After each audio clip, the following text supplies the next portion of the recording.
శ్రీ నటేశ అయ్యర్. శ్రీ నటేశ అయ్యర్ చిదంబరం నుంచి తిరువణ్ణామలై వచ్చి అక్కడ ఆశ్రమంలో వంటవానిగా చేరారు. లోకాన్ని సన్యసించాలనే బలమైన కోర్కెతో నటేశ అయ్యర్ తన భార్యని, కుమార్తెను విడిచి తిరువణ్ణామలై చేరారు.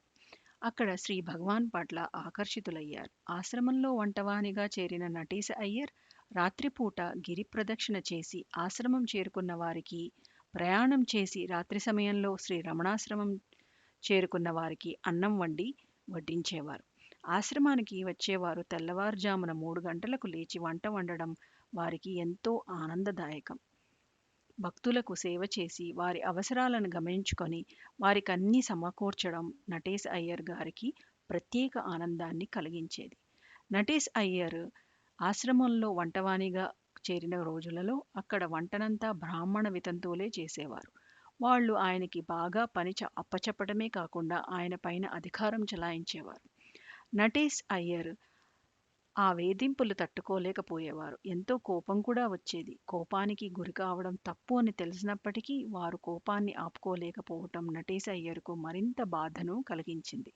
ఒకరోజు ఇలాగే కోపం వచ్చినప్పుడు నటేశ అయ్యర్ శ్రీ భగవానుల వద్దకు వెళ్ళి నిస్సహాయంగా నిలబడి ఇలా అడిగే ఉద్దేశం లేనప్పటికీ కోపానికి లోనైనప్పుడల్లా గిరి ప్రదక్షిణ చేయవచ్చునా అని ప్రశ్నించారు.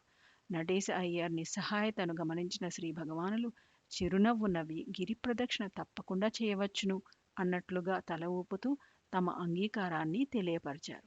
అప్పటి నుండి కోపం వచ్చినప్పుడల్లా నటేశ అయ్యర్ గారు శ్రీ భగవానులకు ప్రణమిల్లి అరుణగిరి చుట్టూ ప్రదక్షిణ చేయటం అలవాటుగా ఏర్పరచుకున్నారు. ఇలా కొంతకాలం గడిచినప్పటికీ ఆశ్రమ వంటశాలలో పరిస్థితి ఎంత మాత్రమూ చక్కబడలేదు.